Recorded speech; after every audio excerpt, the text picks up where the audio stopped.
This video will compile the wildest alien moments ever discussed on Joe Rogan's podcast. How long were you there?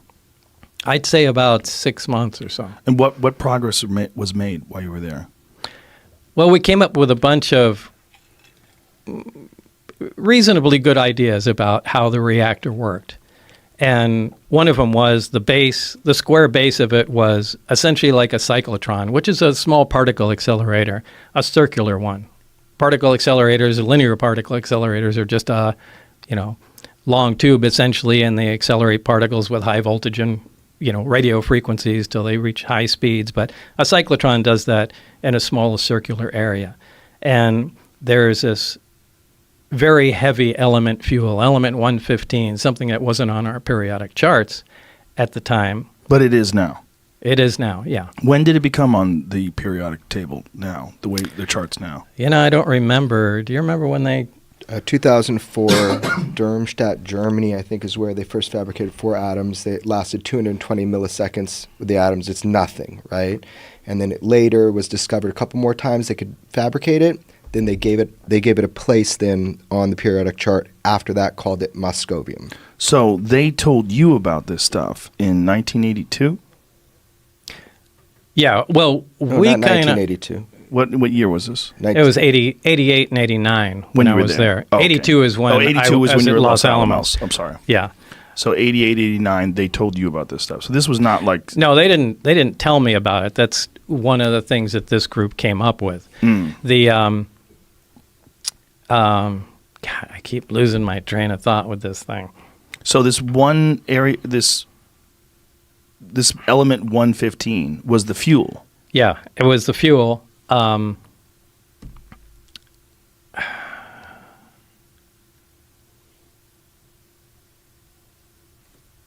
world will forgive you for having a migraine. Can I just It's really say hard to think through this. Just give me a minute. We'll just give you more booze. I just want to say one. Yeah, definitely. I just want to say one thing.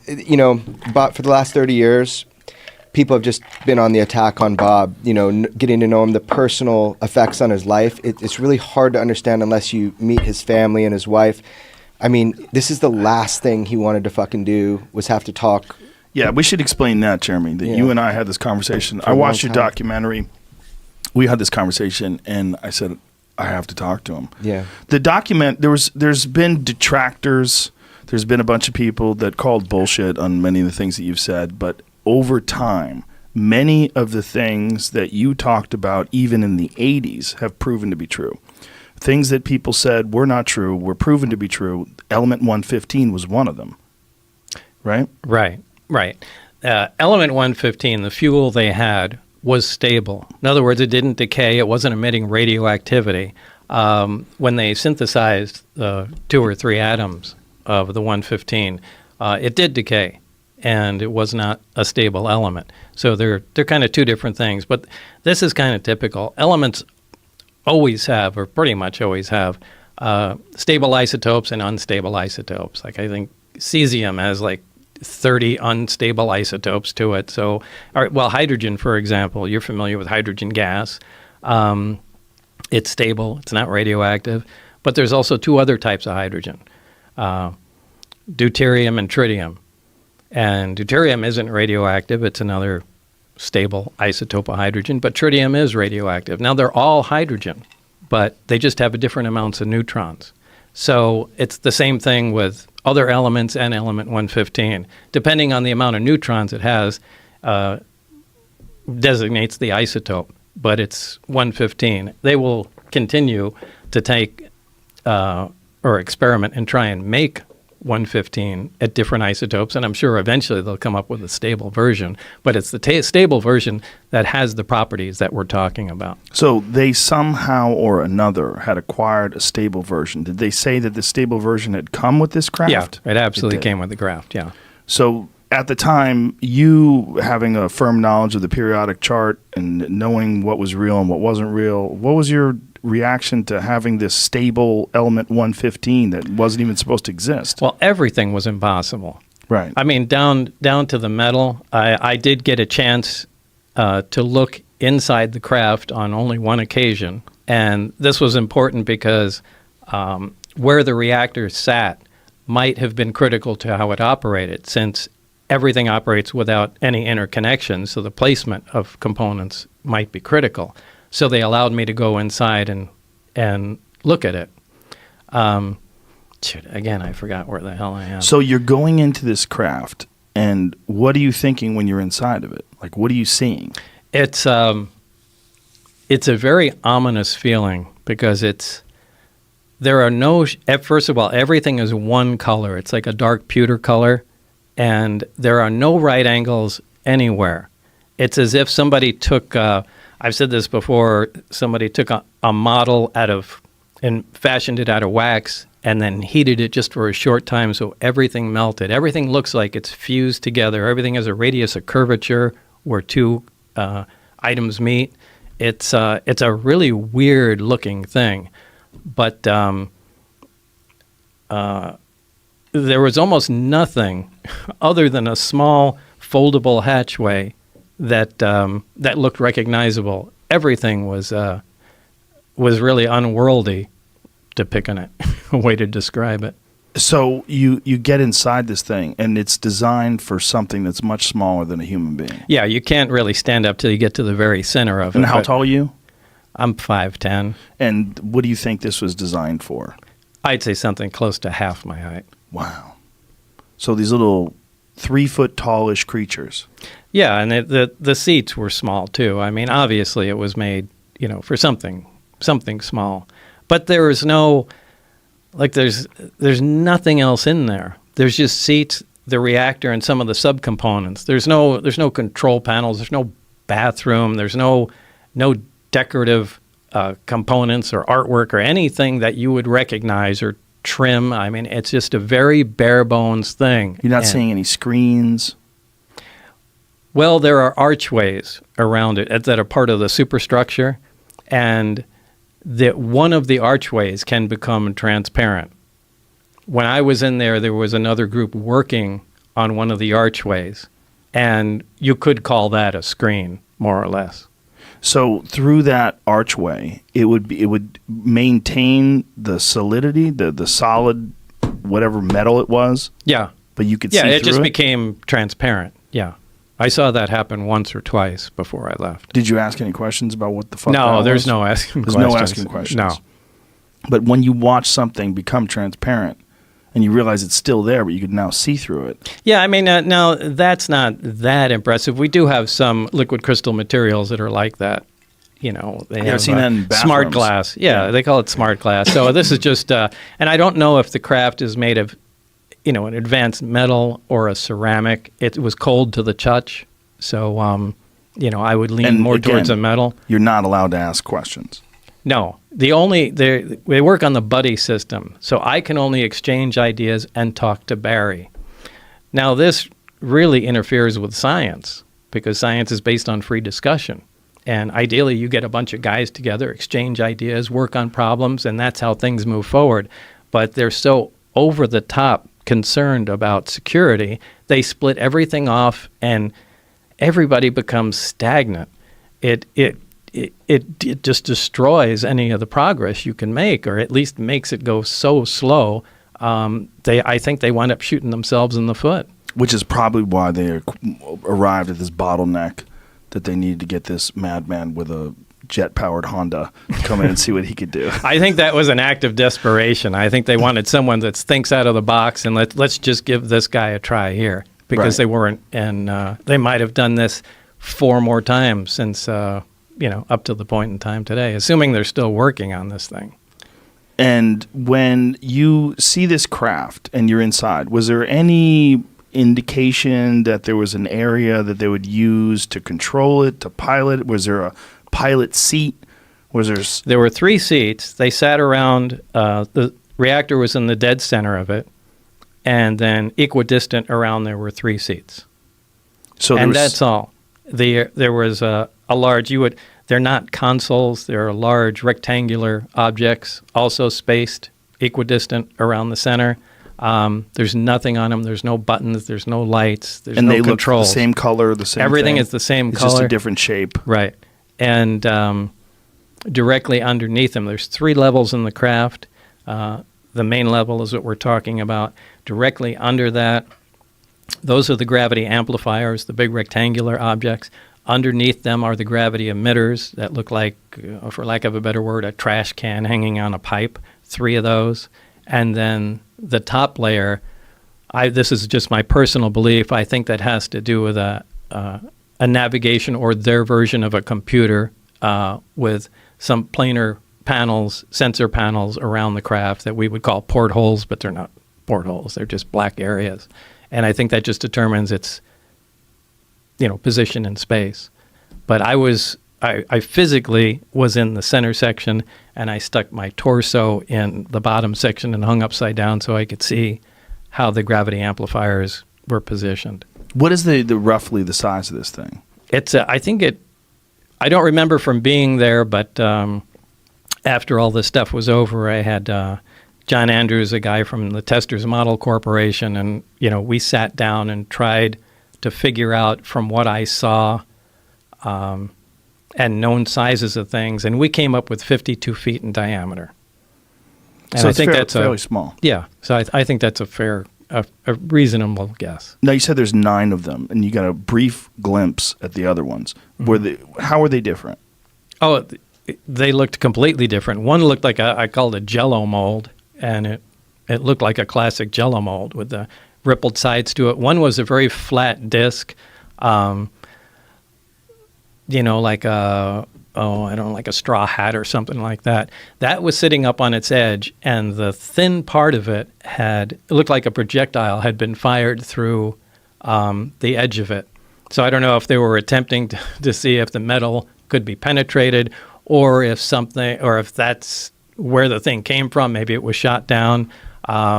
But that was the only one where I saw there was, actual physical damage to it. And that one was roughly the same size? They're all... They were kind of too far away to tell. And there was several teams that were working on the propulsion system, so there was different teams that were working on these different aircrafts? I don't know. I could only assume. Right. Now, when you're sitting in this thing and you're looking at this otherworldly craft, your goal is to try to figure out how this thing functions.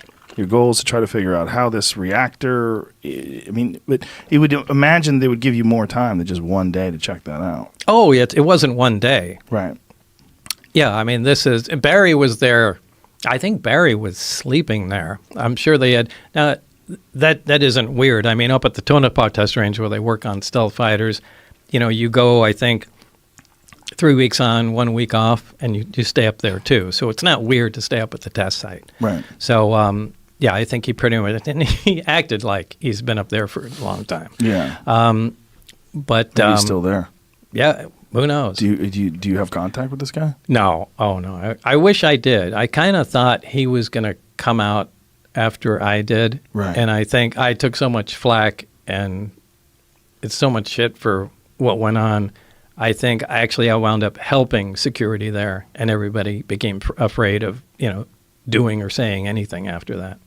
So what kind of reports did you have to give? So you're not making much progress, right? You're just trying to figure out what this thing is, and it seems impossible. Well, we didn't personally make them. We were always – there was never a lot of information that we gained. The guy, you would call him our supervisor, his name was Dennis Mariani, and kind of a military-looking guy. And he would routinely pop in, during the day and, hey, what's going on, guys? And he would essentially relay any information, anything new we came up with. He was our go-between, where we presented him the information, then he took it to wherever they were, assembling all the data from everybody. Now, I assume you're working normal days, like an 8-hour day? No. No? No, it was really weird that I would be only called in on certain times and certain days. And they would be weird hours, too. Most of the time was later in the evening. I can get a call at 11 o'clock at night, and they'll say, it's now 11 o'clock. By 11:45, you need to be at the McCarran terminal, and, we'll let you know when we have more information. But what did you do while you were there? If you're looking at this object, this reactor and you can't figure out what it is or how it works, other than the fact that it works on this element that we don't even know about. Sure. I mean, the thing was what you do with anything. If you're trying to analyze it, all you can do is perform tests. And all we did is try and come up with every kind of test we possibly could. I mean, we tested, it violated a lot of what we thought was impossible to violate. I mean, one of the first laws of thermodynamics, I mean, essentially any machine, any device that operates always makes extra heat. Nothing works at 100% efficient. Even the headphones you're wearing, anything that takes power, some of that power is going to be converted to heat, and it's just wasted. This didn't. I mean, we looked at, back then we had infrared cameras. They're different today, but back then you had to pour liquid nitrogen into the camera to cool the sensor down and get these infrared images you've seen. But it never got, no matter what the load was on the reactor, it never got above the ambient temperature, which is impossible. I mean, you're, pulling out huge amounts of power and nothing ever gets warm. We tried measuring magnetic fields and there was nothing there. So we started playing around with the emission from the emitters, the gravity wave itself, and saw what we could do with it and how it was focused. So we really spent all our time just trying to see what the stuff can do and what we can control. So you were seeing what it could do, but you couldn't ever figure out how it was doing it. No, not really. I mean, we really could only use come up with a best guess. And now I can't say we really that I could absolutely state for certainty how anything actually worked. Now, how did you know at all how they were piloting it? Because they were doing some tests where they were having these things fly around in the sky, and this is what gets us deeper into your story. Right. I was out there for one test. Right. In fact, I was with Barry in the lab, and Dennis came in and said, "We're about to run a test. Why don't you guys come out?" Or I think he said, "Barry, why don't you come out here and bring Bob with you?" We went out there, and the craft was already outside the hangar and was just preparing to lift off. Now, they were in communication with somebody in the craft. So there was a person in the craft? Yeah, there was certainly a person in there. Now, it's not a comfortable place to be in because it's small, so the guy has to be sitting on the floor in the middle, my best guess. And this is the same specific craft that you worked on? Because that was the only craft that you were in. The only one that I touched and worked on. And it quietly lifted off the ground, which was incredibly impressive to see. Quietly or silently? Well, quietly, because Did it make some sort of a noise? It produced a little corona discharge from the bottom. A corona discharge is kind of a high voltage brush, little bluish glow discharge. As it was lifting off the ground, you can hear a slight hiss sound. Now, as soon as it cleared the ground by about 5 or 10 feet, maybe even less than that, the hissing stopped and the blue glow disappeared. So it lifted off quietly and then it hovered silently, if you want to be specific. Wow. So then what kind of maneuvers was it doing? It took off, for that particular time, it took off, moved a little around to the left and right, and then sat back down. The craft itself, they communicated with it because I saw the guy talking in a regular VHF radio to the person in the craft. And I even saw the frequency that was on the frequency counter of the communication, the transceiver there.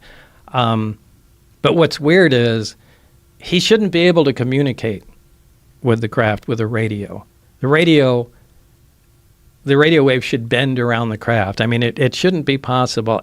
Every single thing about the craft and the way they operated didn't make any sense to us.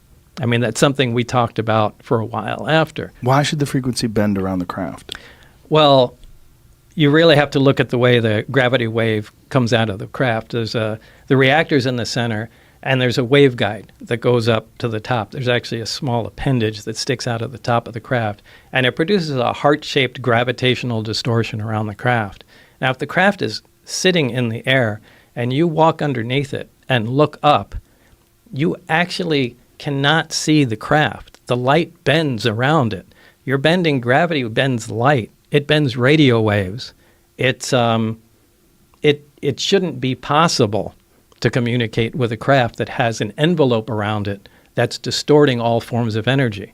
But they were apparently in contact with it. Somehow or another, so through some unexplained way that they didn't bother explaining to you. Mm-hmm. So this thing gets up, it just does some very simple maneuvers, left, right, goes down. And did they discuss this with you? I mean, they said they wanted you to see it. No, they just wanted, they didn't discuss anything with me. It sat down, we looked around for a bit, and Barry said, let's go back. We went back in the lab. All we got to do was see it. Fast forward to some months later, I did have the test flight schedule of the craft. Now, they had times they had designated high-performance tests. This obviously wasn't one that was a high-performance test. The high-performance test goes above the mountain range, and they do much more radical moves with the thing. Look, this is a prized item, and they're not doing anything like taking it out of the atmosphere or flying around to other countries or anything like that. They just play with this thing right over the test site. But they were doing some radical moves with it. And since I had the test flight schedule, statistically, the amount of traffic in the surrounding areas on the highway was lowest on Wednesdays. And that's why Dennis told us that all the test flights occurred only on Wednesdays, because it'd be the least chance that anyone would see what's going on.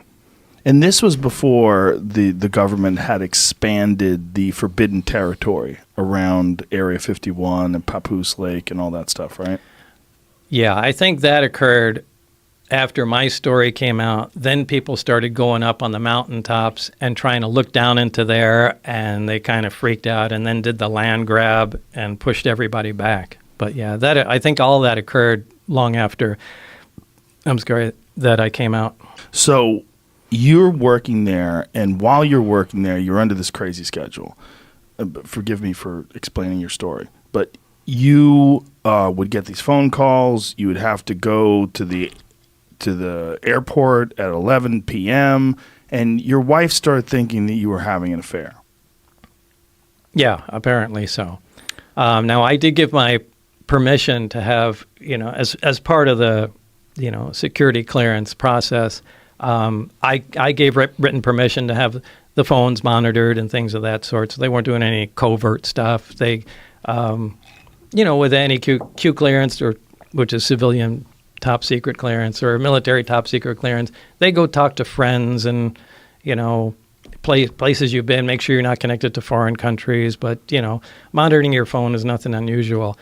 However, they insisted that, you don't even talk to your loved one, to your partner, to your wife, whatever, about what's going on. So she was essentially in the dark and didn't know the phone was being monitored. Well, part of the security clearance is that not only do you not have any connections to foreign countries and aren't a maniac, but you have to have a stable home life too. Well, she started having an affair with a flight instructor. Now, they were monitoring this on the phone, and they knew it, and I didn't. So they stopped me coming in, and their attitude at the time was, we need to see how this is going to play out, and if Lazar is going to get a little weird or anything. So let's just, hold him off from coming in and, see what happens. And they explained this to you, what was happening?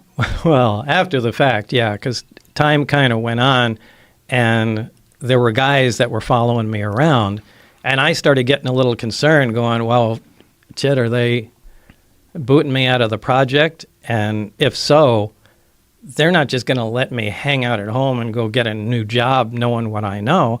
So as time went on, I started getting a little concerned, and I took my closest friends and just kind of got together, and I said, hey, remember that job I told you about? This is what's going on. And Like, you don't need to take my word for it.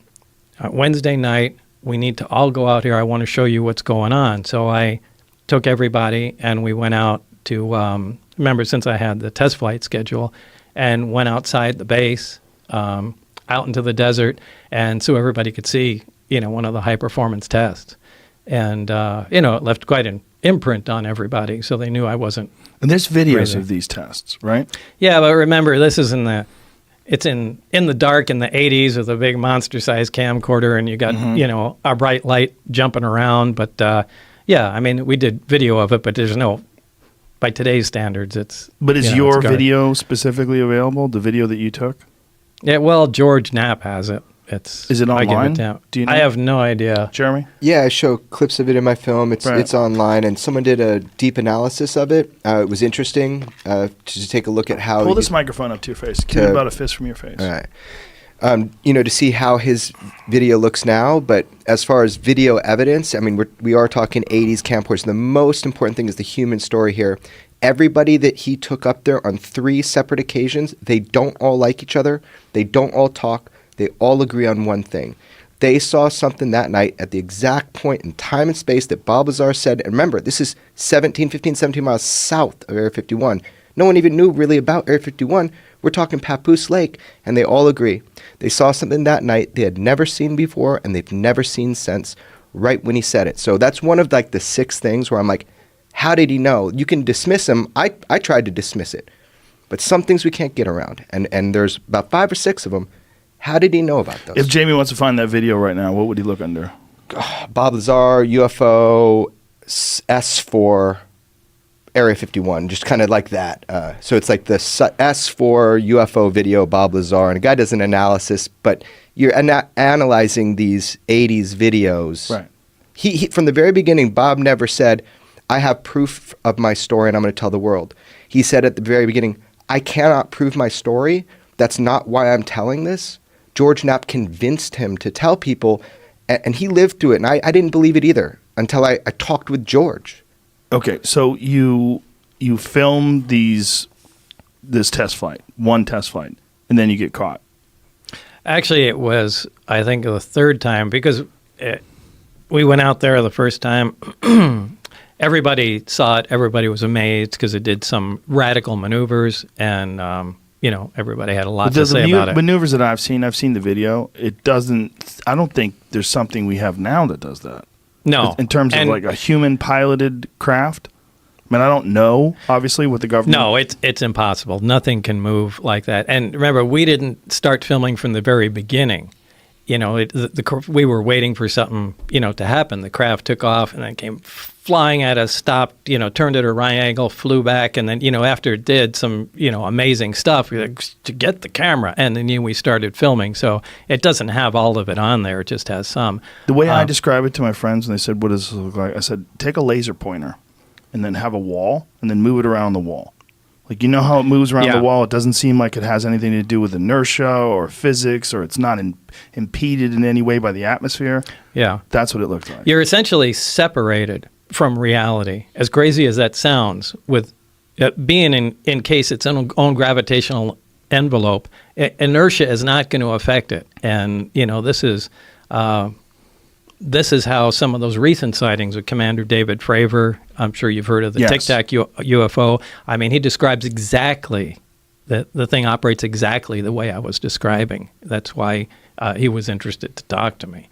But we saw this, and, on the way home, it's like, hey, we got away with it. We should try it again the next test flight day. So this became a thing to do. And I think it was on the 3rd time that we got caught. I mean, we started becoming a little careless. I think we took a motorhome out there, and, it was like the stupidest thing you could possibly imagine. Started tailgating. Yeah, it was ridiculous. And again, you're in your 20s. Yeah, and what was funny was we went out there, and my friend Gene Huff and I were leaning on the front of a vehicle, and just for some reason we just started talking shit. Like, well, I hope they realize that, I don't remember what we were saying, but, that something about attacking the base or something along those lines and stealing the craft or something like that. Something crazy. And then about 20 feet in front of us, we see a little green light fall on the ground and roll to us. And unbeknownst to us, now it's pitch black, you can't see your hand in front of your face. There were a bunch of guards standing right out there, and they had a night vision scope where they were like from here to the wall looking at us, listening to us, and the guy dropped it, and the scope rolled over to us, and you could see the green screen. We turned the lights on, and all these guys are there. So it was... Whoa. Yeah. So we did incredibly stupid stuff and got caught, as we should have. So when they catch you and they bring you in, then what happens? Well, I went in for debriefing. The following day, I went to Indian Springs Air Force Base, which is kind of a defunct base that they used to use at the nuclear test site. And this is when they brought out the transcript of the phone call with my wife. And, they sat me down and we said, when we meant to keep the secret, we meant you can't tell your friends, right? And it just being sarcastic and trying to. Mm-hmm. And then they got real serious. But this is where they, took the transcript out and were reading me what my wife and, our friend were talking about. And I don't know, it was a hard time. So what happens from there? What do they do with you? Why don't they arrest you? I don't know. I don't know why. I'm not sure exactly they knew what to do, but they did let me go that night, and I went home. And this is kind of when the most stressful part started. Because you're realizing that you're being monitored 24/7. Now I know not only am I being monitored, but now I know I'm in trouble. And it wasn't a short time after that I contacted, at that time, the only investigative reporter I had heard of in Las Vegas was George Knapp. And, told him some of the story because I had no idea what the hell was going to happen at that point. So George Knapp tries to dissect your story, tries to find holes in it, tells it, puts it online, and makes everybody aware of it, and that's how I found out about it. Yeah, to make a long story short. Yeah. What happens, to really make a long story short, what happens from there on? I mean, do they contact you and say, hey, Bob, it's probably a good idea if you shut up? Oh, Did they try to label you as crazy? Was there... There were a lot of things that happened at, between that point. I'm leaving out a lot of stuff to fill in the story. We'd have to go back to Los Alamos and well, I really don't want to talk about that. The top secret weapons stuff that you were working on. No, I'm talking about the 115. Mm-hmm. Well, I don't know. I have to think about how I'd... What is the problem with this? I don't want to get myself into more trouble by admitting something. So I just have to dance around a couple. He was rated just during the filming of the movie. People thought it was the movie's great, by the way. Thanks, Joe. And it's on Netflix right now if anybody wants to check it out. I mean, it's almost doesn't always kind of seem like the most boring possible solution is usually the right one. It's like, what's the most boring thing? The most boring thing is nothing's happening, but you're imagining the dog is somehow has a telepathic link to you. Occam's razor, right? Yeah, Occam's the simplest, but it's also the most boring. Like, these crazy fucking UFOs. I'm sorry if you've talked about this a bunch on the podcast, but the UFOs that we're seeing, that the Navy is releasing these videos of these Tic Tacs zipping around, and it's Navy pilots.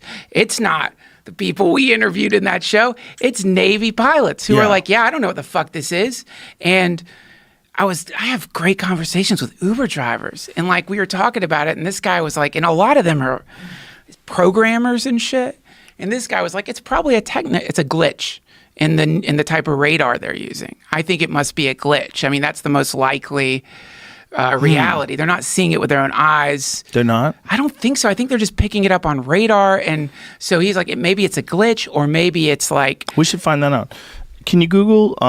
if the pilots were picking it up on radar, the pilot spotted UFO, to see if because I know some guys have spotted things with their own eyes. I know. Okay. I know for sure some guys have. I'm not sure if the data set. I think it's probably relevant to the conversation, though. It's probably a good thing that we know. People listening going, yeah, what the fuck? I get super skeptical. I feel like almost like it's a plot. I don't want to go full Eddie Bravo, but I feel like when I see people talking about UFOs, I'm like, okay, what else is going on? What are you distracting me from? Mm-hmm. Is this really a big issue? I was like, is it really happening? Well, can I see it? What do you got? Got nothing?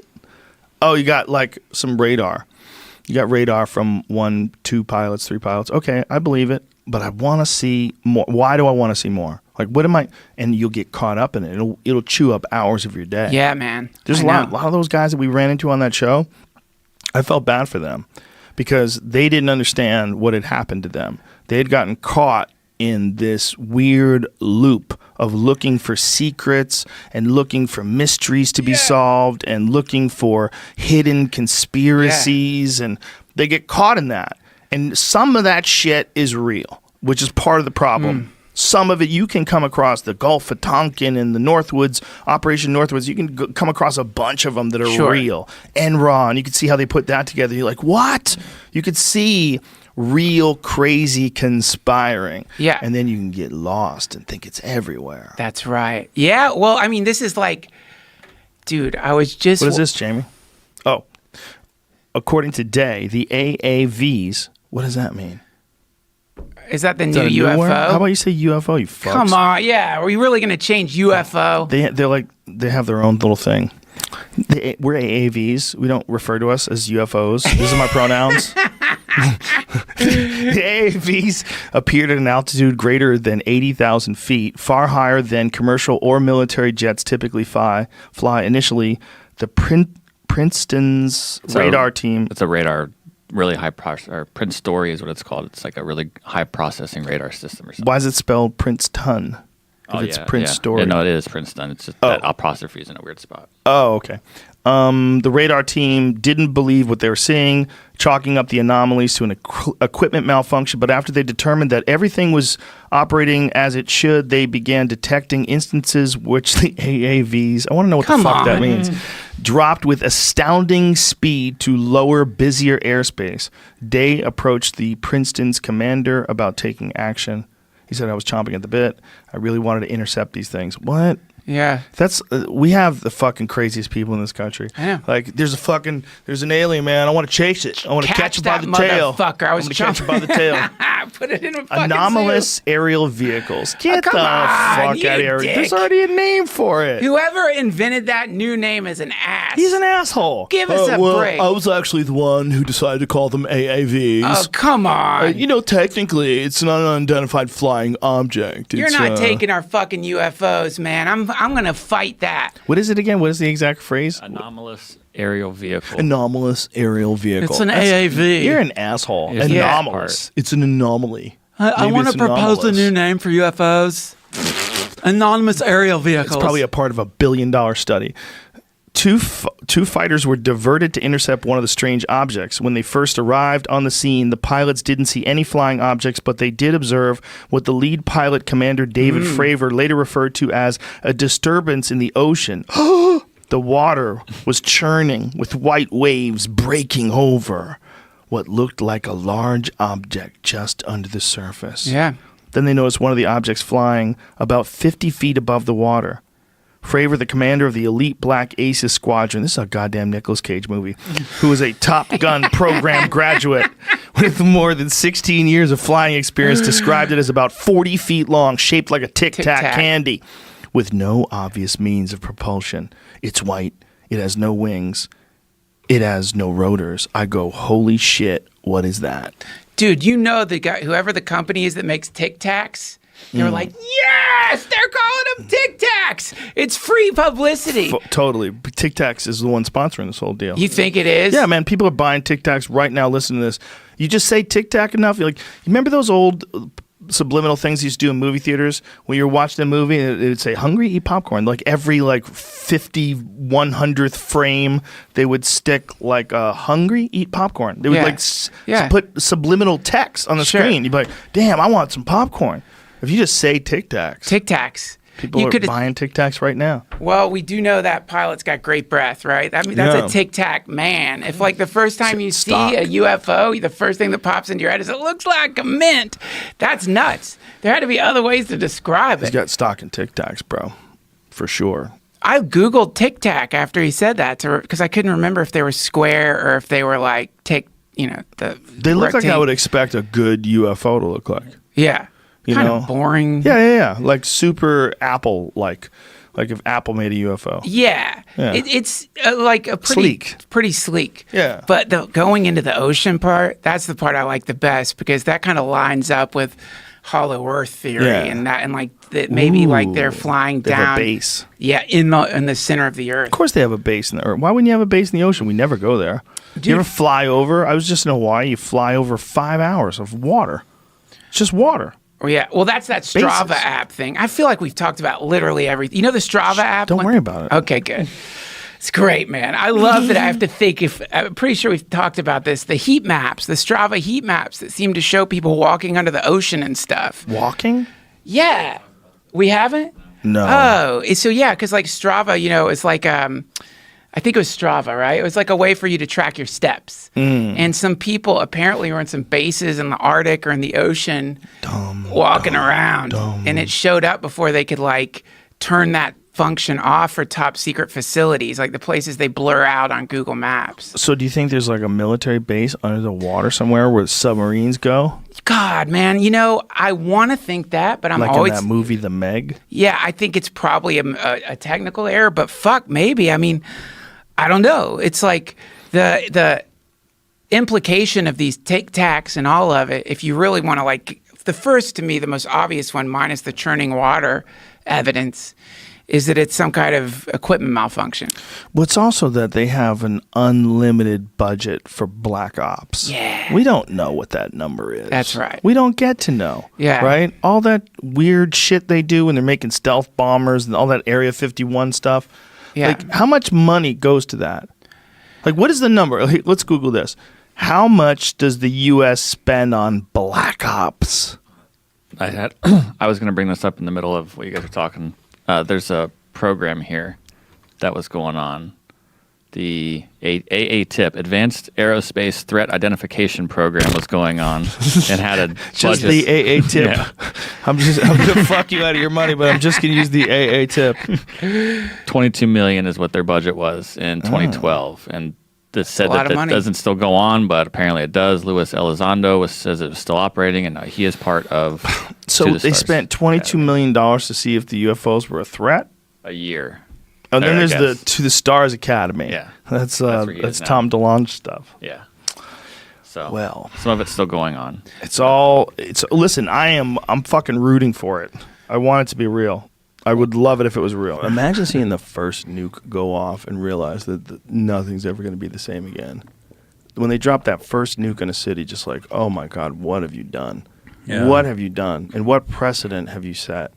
It's kind of really, truly amazing that we haven't done it since then. Yeah. That's what makes you believe in the aliens and multi-dimensional beings and shit. Really? Because isn't it just mutually assured destruction as well? No. I'm saying like when humanity got all the nuclear bombs and shit, that's when you start to see all the sightings and stuff. Mm-hmm. So that's why it kind of makes sense that they'd be like, oh, what are you doing? We can't let you blow up your whole fucking planet before you even evolve to your first level, because for all we know, we're still white belts. Right. You know? Leafcutter ants have no idea that you have a car. They have no idea. They have no idea what a Bitcoin is. Yeah. They have no idea, what 4G is. They don't know shit. And they're know about cutting leaves and being ants. Right. But they're around it all the time. It's very possible that there's some shit like that in other dimensions that are equally bizarre that we are not connected to all the time, and they might be here all the time. And if that's the case, then it makes sense that they would start showing up when we were in the middle of dropping nukes on each other. They'd be like, hey. It'd be like when your parents heard you just beating the shit out of each other in the other room. They come in there like, all right, fucking settle down. Settle down, boys. You're going to fuck up the drywall now. Yeah, you guys are crashing into fucking TVs and shit. They're like, hey. That's all it is. We're just their dumb kids in the next room making a bunch of noise. Because maybe they needed to let us know, like, hey, there's some other folks here, and they're way more advanced, and settle the fuck down. And we're trying to bring you along, just, The problem is with all that stuff is it's so hard to know what's true and what's bullshit. Just like the Bigfoot thing. It's so hard to... Well, the Bigfoot thing's way easier, right? But the UFO thing, there's way more evidence. It's so hard to know what's bullshit. It's so hard. It's so hard to know who's telling the truth and who's lying. It's so hard to know what involvement the government has in terms of, like, how many of these things are drones. You're hearing now that a lot of these people that believe that these things are flying around, they think that what we're dealing with is some sort of a government drone. And that a lot of this off-world craft talk is really just misinformation so that they don't have to take accountability for having some crazy thing that China doesn't have, or maybe China has that we don't have, and then they want to lie about it, and try to develop whatever the fuck they have. Yeah. And when you find out what they're really doing, then it's like, okay, now this makes sense. Mm-hmm. Now that makes sense, because you're having to fucking do all this to develop that. And well, there's a whole conspiracy about the invention of the transistor, because the transistor came about right after Roswell.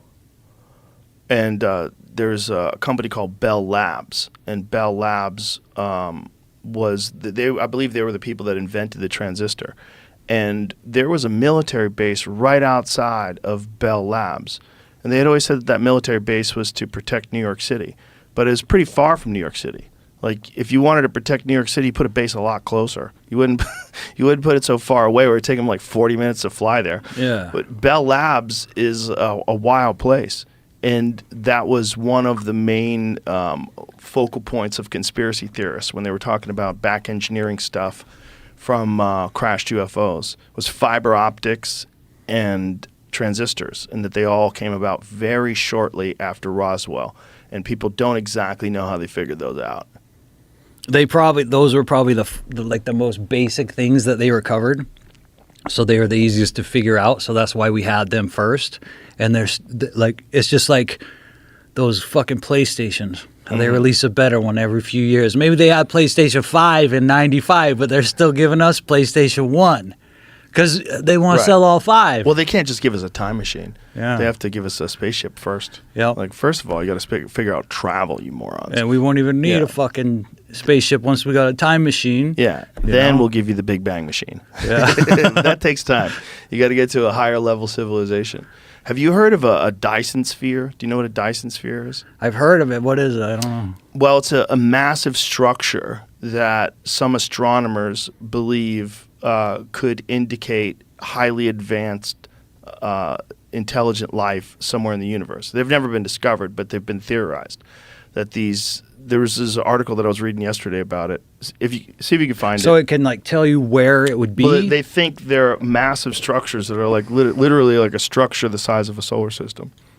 And somebody made that, and those fucking things are out there? Well, this is just theorized, right? When they were talking about the highest potential level of technological ability that you could get to? Yeah, I mean, imagine if you got to a place where you had a self-contained solar system that's completely controlled by these intelligent beings, but that's immune to all of the hazards. What if we're in that motherfucker? We might be. That's the simulation. We might be.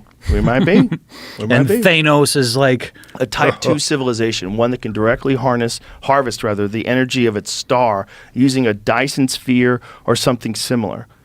So it is solar powered, basically. Well, I don't know what the fuck it is. I mean, I think it's totally theoretical. There's no real versions of them that are out there. But the idea is that if technological proficiency and innovation continues at the level that it is now for millions of years, what does it get to? Yeah. But you know what? It's probably going to get weirder than that. Because the shit you can imagine. Right. Like, remember the 80s when you fucking had a Walkman? Right. Whoa, what are they going to have in a few years? Right. I'll be able to, you probably thought it was still going to be a cassette tape. Like when you watch The Fifth Element or Blade Runner, they're still using fucking telephones. Mm-hmm. They didn't even think of cell phones. Right. But that's our most obvious thing that we have right now. Star Trek, they had a walkie-talkie. Yeah. Kirk out. Right, because you're still like relating it from Yeah. like That's 1960 the military Pong of shit. space. Yeah, Right? Exactly, dude. That's not the That's Unreal Pong. 5 engine. So it's That's going to Pong. fucking God of War. Mm-hmm. Holy Yeah, shit! it's going to keep dude. going. That's what I think artificial intelligence is. I think, and I don't really think this. This is just a thought. Maybe the universe is God, and maybe the way God is created is through intelligent life. That intelligent life creates a far superior version of itself in artificial intelligence, and that creates a far better version of itself infinitely. They just keep making better versions of itself as it has more of an understanding and more capacity, and it grows and it makes better versions of itself. It's eventually going to get to godlike powers. The power to create universes, the power to create solar systems, the power to stop time, reverse time, the power to traverse immense distances instantaneously. It'll have capabilities that we could only imagine. We could just imagine if, and it can do that. Yeah. I mean, if we look at how we're living right now in comparison to how people were living when they were making those cave paintings, like wow. Yeah. Insane. Cave Insane. paintings to fucking.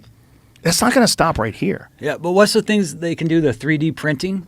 3D printing? Yeah. That's fucking crazy, No, dude. it's insane. I mean, Well, that's what they think the spaceships are made out of now.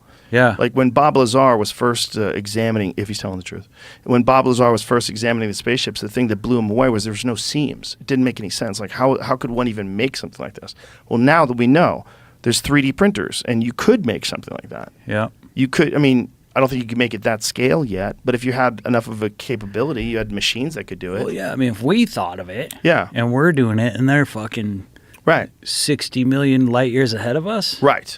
Like, who's to say they're not? Who's to say they're not 60,000 years ahead of us, or Yeah. 600,000, or 6 million? Or, like, think about it. If you have a fucking time machine, you could go back to check out some shit that already happened, but you could also go forward. I mean, we just have no comprehension of what you could. Maybe you could, like, start a project in your lab, right? And then travel, and you get all these fucking AI robots to work on it, and then you travel way forward in time and go get it, and then bring it back. Ooh, And then instantly. it's the fucking ultimate thing. Ooh. You know? Like, that's what I'd be doing if I had time machines. I'd be like, all right, I'm going to get all these fucking helpers to build these awesome monuments, and then I'm going to go in forward in time and check on it. All right, did you know what I mean? Like, it would just give you, if you could manipulate time and travel through time like it's an element. Like, have you ever checked Right, but out? you wouldn't be able to experience it because, like, you would always be involved in time being manipulated. So there'd be no static time. So even in this static time, something could intervene instantaneously, always, Right, forever. but what if we don't really understand the nature of time to make those definitions? What if you could get this time machine, what if you could kind of like step out of time in a lot of different ways that you don't think would, Right. you know what I'm saying? Right. Like, you could go into a timeline and you don't even necessarily affect that timeline. If you know how to just observe it Right. and not like physically disturb it. But you do affect it if you go forward in the future. The idea of a time machine, the current idea of a time machine, is that you can't travel where there are no roads. So once a time machine is invented, then everything from that time machine is invented forward becomes a completely different way of using time. Because time now is nonlinear. Yeah. Time now, It's this anyone can go. malleable So thing. everything happens all at once. Yeah. So people from the future will be traveling back to the moment where the first time machine is invented. So everything will change instantly. Yeah. Because if you're gonna invent a time machine and you live a million years in the future, assuming that humans even exist, if a time machine gets invented, I mean, we might become obsolete almost instantaneously. But if you were a live human being a million years after the time machine is invented, you would want to go back to the moment the thing was made. You'd want, and so the moment Go they back turn a that bunch of motherfucker on, times, yeah. everything changes forever. Yeah. Singularity. Yeah, that might be the real singularity. Yeah. That was one of the McKenna's theories. Terrence McKenna believed that we were going to come up with a time machine. He thought that was going to happen around December 21st, 2012. Well, have you checked out his Time Wave Zero and all that stuff? Yeah. And you know how they came up with that? Those Taoist priests and shit? How did they? The fucking I Ching, dude. They would go into like deep meditations, and they would take mushrooms too. And they found out that time can be mapped and like predicted. That's where the fucking I Ching comes from. People in the 60s got all into the I Ching. The I Ching is like a game, right? No, it's a book. It's made up of. I'm not like an expert on it. But isn't there a game that's involved with the I Ching that McKenna sort of patented? That's Time Wave Zero on. I don't know if he made a game of it, but is the I Ching a game? It's like a fortune telling system. Right, that's what it's like. It's like a form of divination. Divination, right? Yeah, it is like a fortune telling thing. That's what it is. It's not a game. Yeah. I was trying to remember how I haven't heard his stuff in a long time. Try to remember how he described it. But most people that have looked at Time Wave Zero think it's kind of nonsense, including guys like Paul Stamets. They're like, hey, he was probably tripping real hard when he came up with that. I don't know. I think it's above their head, dude. It might be. I think it also is a ridiculous thing to subscribe to. So a lot of people are reluctant to like open themselves up to ridicule. But so is everything. Everything's ridiculous. Everything's ridiculous. What's all these like religions and everything that everybody fucking is into? Everything's ridiculous. So nothing is Taoism and Time Wave Zero isn't any more ridiculous than anything else that people are fucking tarot cards. I think it's really interesting because I really get into ancient Chinese culture. Like I was into Kung Fu at a young age, so I've studied a lot of Chinese philosophy, Taoism, all that stuff. Those people are highly intelligent, spiritual people who are doing deep meditations and discovering really profound truths.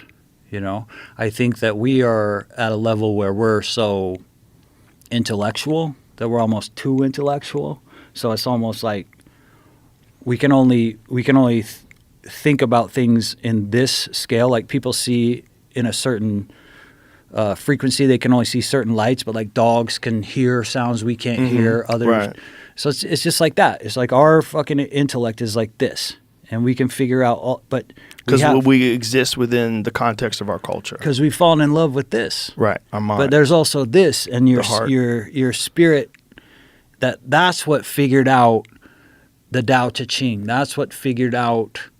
How to tame horses and be one with them and domesticate primates. It wasn't just us thinking cerebrally.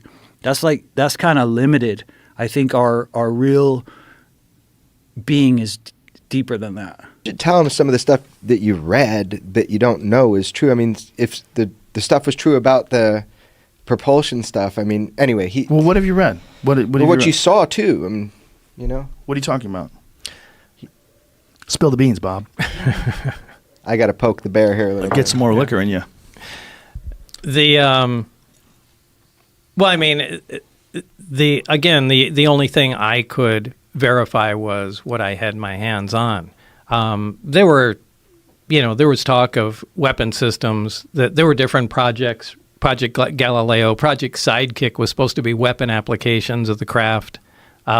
Project Looking Glass had to do with time, any effects of time in the craft. Now, I don't think we're not talking about making a time machine like in science fiction, but we're talking about, small distortions, intentional distortions of time and how that can be used, as a, not as a, well, it was part of a weapon program. How are you informed in this? These, again, were just the small briefings that I read.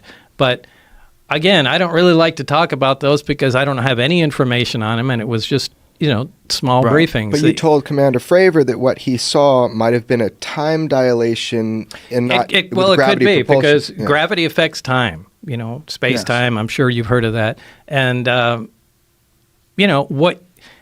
what Commander Fravor saw as he was in the F-18 approaching it, he said he described it as a ping pong ball in a cup and shaking it back and forth. It was moving that fast. Now, obviously, if there's anything inside there, it's going to be battered to hell.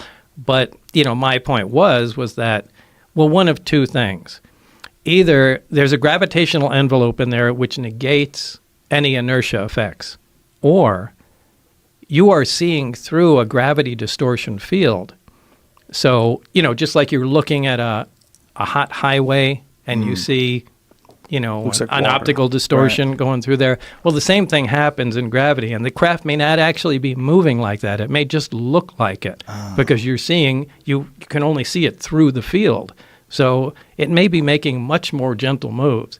I'm not saying that's it, but it has to be one of the two. And the thing shows up 60 miles away. They noticed it on radar 60 seconds after it left Commander Fravor, but it was at his cap point, which is the next point he was destined to go to, 60 miles away. And in 60 seconds on radar, the same object ends up there. So it's going a mile a second. No, I think the radar just picked it up in 60 seconds. Yeah, it could have been there instantly, but We don't know. the cycle time. Nobody on the radio was knows. 60 That's the whole thing. Is, So it cycles, like radar cycles? Like yeah, sends it out a doesn't. beam It doesn't and- sweep, but Right, I mean, it's like it it turn- like- scans. yeah, it's like a that planar antenna. array, so it Okay. just it scans around at random places. that's the Spy one does the really cool. Yeah, it Right. doesn't do the whole loop anymore. Right. The point is though that the craft moved to his next location before he knew where his next location was going to be, Jesus. and that's Documented. well documented. So that's a pretty shocking piece of information. What's fascinating to me too is that you were discussing this, the way this reactor worked, and that these things were not really connected. No, nothing is connected. There's no wiring at all. That freaks me the fuck out. Charge your iPhone, Yeah. Well, wireless, on the little, yeah. Yeah, I mean that's a Well, I simple mean, electromagnetic. Yeah, I know again, but that's just simple electromagnetic induction. Right, but It's- I mean, Tesla, the scientist, had this concept of Right, that's what he's- yeah. that's what I'm talking I mean, about. for other Yeah. people that don't know what we're saying, that he wanted to send wireless electricity through the sky, and Westinghouse was like, "Get the fuck out of here with that!" Like when anybody could just pull electricity out of the sky. Can't meter it. Yeah, they It's- couldn't. yeah. They couldn't. We had meter this it. talk in the Yeah. car right over. I'm trying to chill him out. We're talking about Tesla and how he couldn't be metered and how it all went down. So it's funny you bring it up. Yeah, Yeah. I mean, who knows what would have happened in terms of innovation had he been allowed to go forward with that? Well, we probably wouldn't have computers. You think? Yeah, I'm pretty positive. Why I is mean, that? forget about microelectronics. Well, this is dumping huge amounts of electromagnetic energy in the air, and yeah, we'd be able to wirelessly turn on our lights, but there'd be no radio communication. The interference would be something would be overwhelming. It would induce electric currents in anything with a small wire on it. So integrated circuits, transistors would be disintegrated before they were even tested for operation. So it would Maybe it would destroy. have fucked us up. Yeah, it would have stopped us dead. It'd be great. You can turn lighters on and heaters from all over the place with no wires, but it would stop modern electronics. And if we became dependent on it, it would almost be like our dependence on fossil fuels. Although it's destructive, it's very difficult for us to get off the nipple. It would have changed the course of how we developed, which is so interesting when you talk about if a civilization, another star system, didn't even start with fossil fuels. They had 115 naturally on their planet, and they're like, cool, anti-gravity is pretty awesome. Well, the fact that they I didn't think have it's important that actually happened. Yeah. It might have been stopped in its tracks for a reason. Whoa. And I think it's incredibly difficult for us to imagine technological progression under another timeline other than the one that we've experienced. Yeah, that's difficult. If we imagine what this alien race must have been like, and how, I mean, God, just to be able to see something, obviously we've seen it in different life forms, right? Like we see the life of certain beetles in comparison to the life of certain fish. Very, very different existence, very different life cycles. Octopus. Yeah, octopus. Yeah, I mean, we see all these different variables in terms of biological entities on Earth, but we don't see it in terms of technological innovation, as we're the only one that's intelligent that can innovate. I mean, we have intelligent creatures, but they're in the ocean. The only other thing that are like us are dolphins and orcas and whales, and they don't have the ability to manipulate their environment. And subsequently, because they don't have the ability to manipulate their environment, we put them in fish tanks. And we're like, get in the tank, do some tricks. Right. The only thing he saw in the craft, if we were considering Bob's story, the only thing that he saw in the craft that he related to that looked like a human could make was this honeycomb hatch. And I always love that because you're like obsessed with this thing that you could recognize. I only focus on that because it was the one thing that I understood how it worked. What was it? And it was the access to the level below, and it was well, you know, if you take you have a 6-pack of beer and you take out the cardboard dividers, set it on the table, you can put a lot of pressure on the top. But if you push it from the sides, it collapses flat. So it was something like that in a honeycomb shape that was essentially some sort of sheet metal, and you could walk on that in the upper layer, but if you took the corner, stuck your finger in, and pushed, it collapsed and made an entryway. So I thought that was a really unique. I'd never seen that before, and it was the only thing in the craft that made absolute sense to me. I said, we can make that, and all that is a hatchway. Was there any discussion about the materials that were used to make the craft? I'm sure there was, but that was the metallurgy division. It had nothing to do with us. So you never got not even hint the of slightest briefing. I don't even know if it was metal or it was ceramic. It's I think there's a fine line between the two. Now, I'm not believe it or not, I'm not into UFOs. I don't follow stories or, you know. Even after your experiences? No, I'm fascinated with the technology, and it irks me like every night I go to sleep that, you know, that it was my own doing, essentially, that prevented me from continuing on in the project. I mean, it's that to be on that cutting edge of technology is so alluring to me. Right. But, you know, by the same token, I don't really care that there's aliens or where they come from. I mean, the prize is the technology, and that's what I'm fascinated by. But so I don't listen to UFO stories and that sort of thing. But George Knapp is, he's the guy that has the contacts and tries to thread everything together. And what he recently told me is he found, I don't know, it was either documentation or people that he spoke to. It's that the existence of this project, the project that I was on, it's something that they seem to take out every 8 or 10 years. So that's a very specific memo, and this is actually, this is the first time I'll be very clear with people about it. It's a big topic of conversation right now. It's called the Wilson Memo. You can look it up. Admiral Wilson met with a scientist who's actually was featured in one of my films. Everybody has been debating whether or not this document of a conversation with a sitting admiral at the time is a real document. It's an actual conversation that happened, and this document is real. Everybody wants to know. The world is going crazy right now in the UFO world. I'll tell you straight up right now, I'm in the position to know, and it is a real document, that it is real. So the conversation you read in that conversation was had. I can't attest to every... You're not being very clear. Sure. Please. No problem. So there was a document that is circulating right now that is really big. It's going around everywhere. People are asking and wondering. What is this document? It's called the Wilson Memo, is how you can find it online. Or the Wilson Leak. There it is. Jimmy's got it. The Wilson Memorandum. Use of human volunteers. No. I just want to make sure that was it. Yeah, no, that's not it. Okay. Yeah. Okay.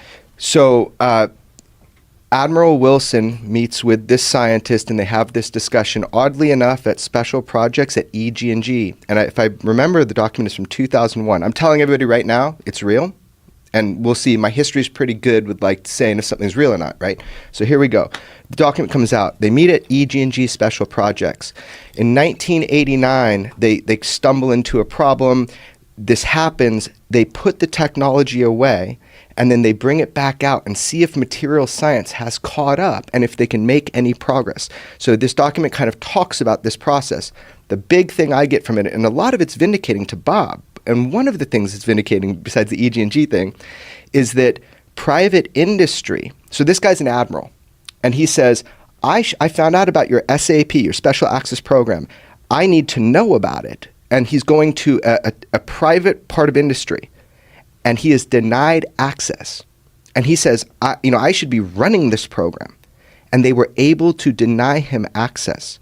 So I think the takeaway here is, check it out. I'm telling you that is an actual correct, that is a leak. Now, everything said in that document, I don't know. What are you talking about? What is said in that document specifically? It's between a scientist and an admiral that are sitting, and they're having a meeting, and they're talking about the search for the UFO subject, the search to get special access program access to all of these different things like reverse engineering programs. So in this document, they talk about it. I believe that this document, the person that went was employed by Robert Bigelow, one of the guys that has a couple Yes. orbiting satellites and all that stuff. He's the guy who owns Skinwalker Ranch. No, he's not. He was the guy that owns He used to own Skinwalker. it. Okay. Yeah, he used to own it. There's a new owner, and I interviewed him for my other film, but there's a new owner, and you'll be hearing a lot more about that soon. But there's stuff that you'll be hearing about Skinwalker Ranch soon because there's a new owner. Anyway, the whole point of this insertion here is just that document kind of validates a lot of this idea Bob just said, that they make a little progress, then they can't go anywhere. They tuck it away, and then they bring it back out, 10 years later and start working on it. What is the limiting factor? I think Bob should speak on this, but it's the material science. Yeah, it's really where physics is. So I can see them doing that. I mean, I didn't have any information on that, but I think what George uncovered is probably accurate. That we try and do what we can, and once we reach a roadblock, going, we really can't figure it out. It's just friggin' put the thing away, wait for science to catch up, and a decade later, let's take the project out again and see. All right, now where can we go? But there's got to be someone who remains informed, right? Yeah. So you've got your scientists like you and Barry. You got your people that you compartmentalize. You got these people working on Yeah, this there project. has to be some people Right. that know everything. You've got security, and then someone's going to be on the outside saying, hey, we need people to guard this building. Don't let anybody in for 10 years. I think a lot of that is private industry, and I think that's how Really? they keep it. Yeah, I think that's how they because the government is just so leaky. I think that's kind of what they're doing. That's what the document kind of proves. You just articulated that it is in control of private industry. What private industry? Some aerospace company? Something? I don't know. Yeah, the admiral wouldn't name it in the car Right. in the conversation. Right. Yeah. So they still have these things, supposedly. I would guess. I mean, I don't have any information on that. Have at you all. ever asked anyone that has any inkling of any idea of where they got them or how they got them? No, but something must have been said to me from Barry, but it was just too long ago, and I can't quite remember what was said, but it just left a seed in my mind. I think at least one of them was part of an archaeological dig. So it's old. At least one of them is old. I don't know if it was the one I worked on, but I remember something to do with an archaeological dig. Whoa. So that means it's not just old, it's ancient. That'd be a great Steven Spielberg movie. Yeah. Right? As all of it would. Yeah. Yeah. Yeah, that that's tripped me all. out when he said that for the first time. Yeah.